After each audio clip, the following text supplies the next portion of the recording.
Hello and welcome to part 1 of our Parent and Employee Handbook video. In this video, you will learn step by step how to create a Parent and Employee Handbook for your program, one of the required documents for an Ohio Child Care license.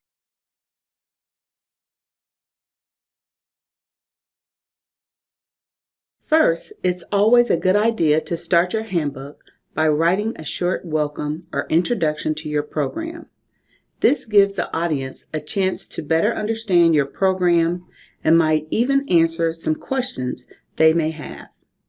Be sure to describe some background information about you and your program and how glad you are for families to trust your program with their child's care. Be as descriptive as you would like or keep it simple and brief. The choice is yours.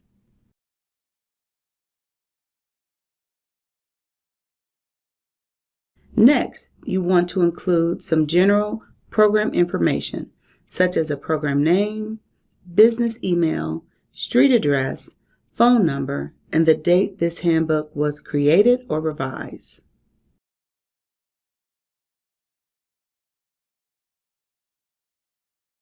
After the welcome statement and general program information, you will want to write a short description of your program's philosophy.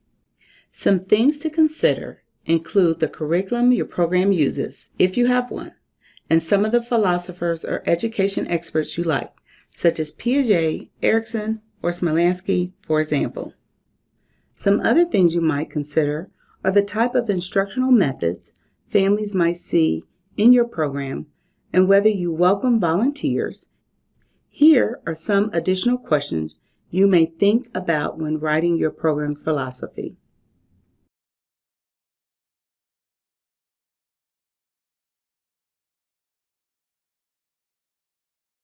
Next, you will determine your program's days and hours of operation and the days of the schedule, closings, and holidays.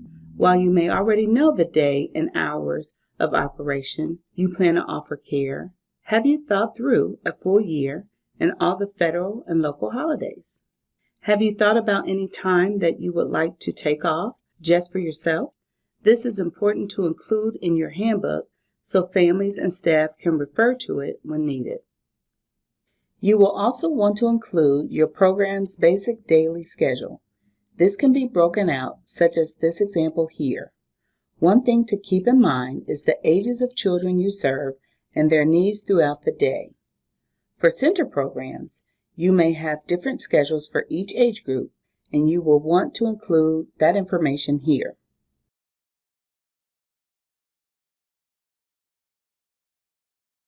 The next section of your handbook is about staff-child ratio and the group size, which is based on ODJFS rule. Each program type has different requirements, and these can be found in the rules listed below. However, it's not always as simple as it seems. Some things to consider are: what are the age groups of the children you serve? How many teachers are available for supervision throughout the day? What happens if a staff person needs to go home or if they call off from work? How will you maintain ratios?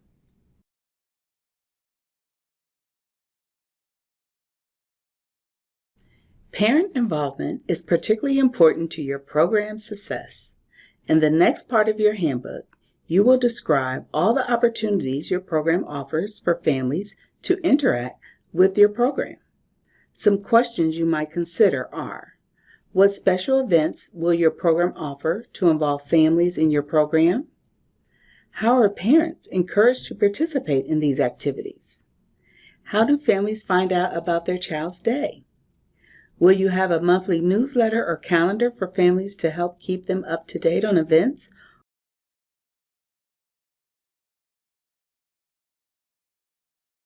Another aspect of your handbook related to families is when and how you will meet with them to discuss their child's development.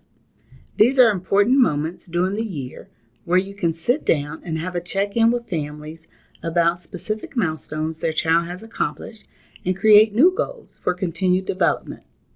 Some things to consider are: How will you check in with parents regarding their child's development and progress? Are regular meetings planned? How are the parents and provider-teacher concerns addressed and documented?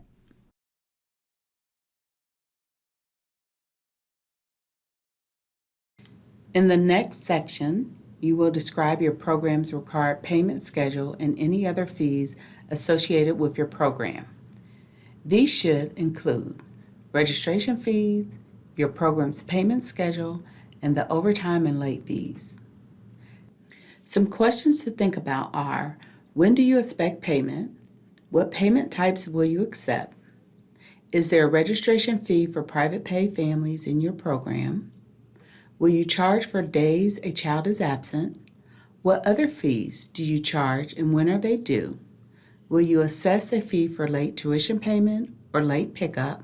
And will you charge a return check fee?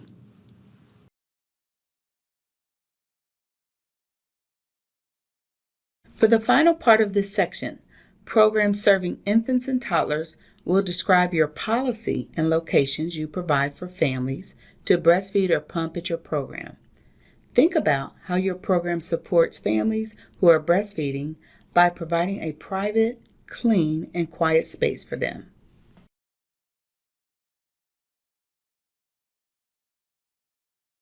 The next section of your handbook will focus on enrollment, information, and procedures. This section is all about how you bring families and children into your program to help them get the best start possible. Here are some questions to think about to help you complete this section. Are families required to visit the program before enrolling? Does your program offer a trial period? How can a parent obtain the required enrollment forms?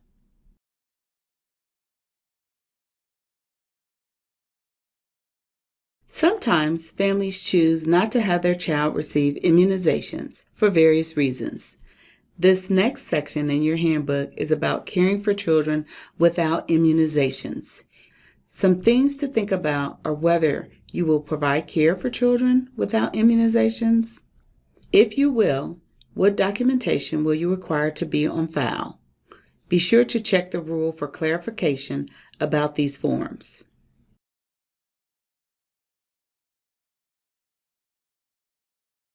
In the next section, you will describe your program's attendance policy.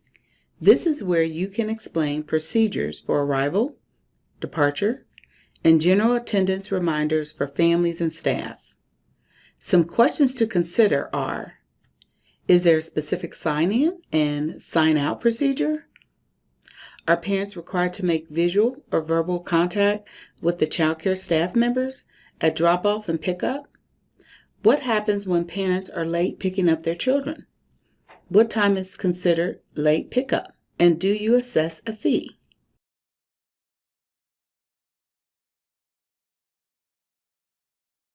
Here, you will describe how children will be supervised in your program. Keep in mind that if your program serves school-age children, you will need to include a separate policy for this age group. Some things to think about when writing this section are, how will you ensure all children in your care are always within sight and hearing? How will you supervise children when they are outdoors? And how will you supervise children when they need to go to the restroom?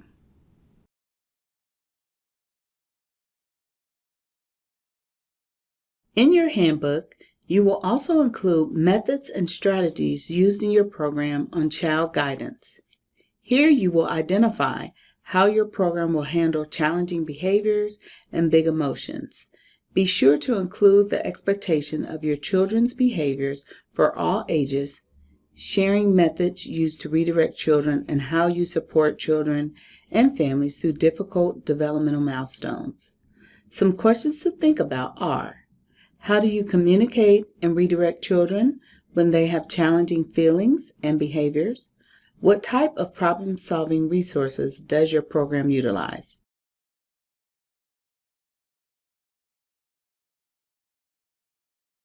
Along with supervision and child guidance, another section that is important to have in your handbook is suspension and expulsions.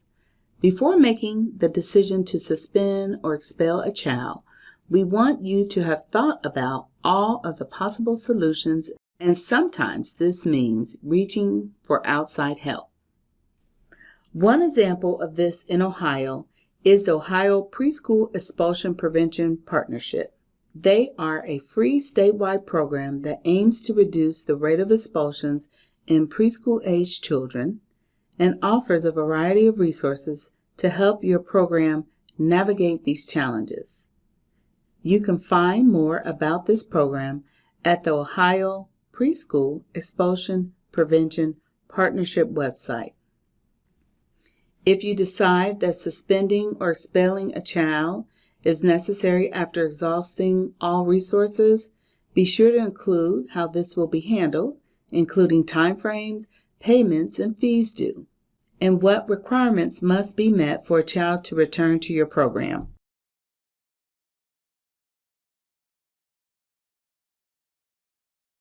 All programs must be in compliance with the Americans with Disabilities Act, and in this section, you will describe what procedures or equipment for children with disabilities your program uses both inside and outside.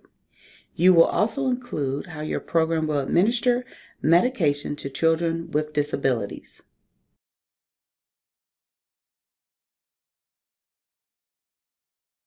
Included in your handbook should be a section on outdoor play. All programs and all children should have access to outdoor playtime. However, we know there are some limitations to allowing this to occur due to weather or other safety issues. Other considerations to include are: how often do children go outside? How should children dress for outdoor play? What happens if a child is not dressed properly? What is your alternative plan for outdoor play if needed?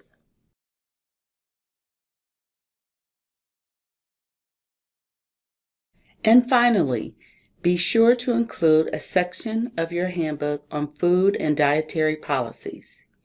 Here, you will provide policy information on meeting daily dietary allowances, formula, breast milk, meals, and snacks.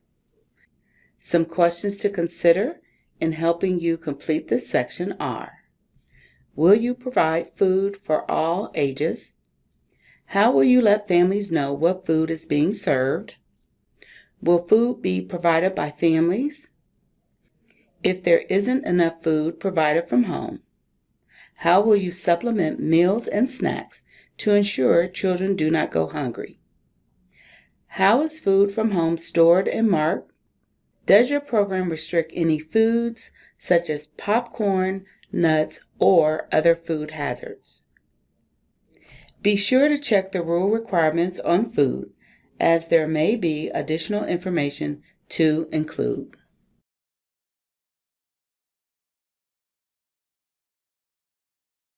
Don't forget to read through the JFS licensing rules, as additional information may be required that we have not specifically covered here. Also, be sure to check out the Early Learning Resources Ohio website.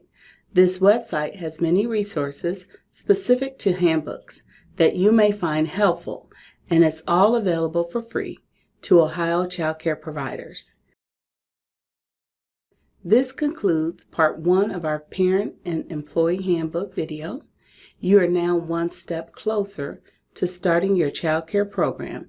To continue working on the remainder of your handbook, you can find part 2 of this series on our website. Thanks for watching.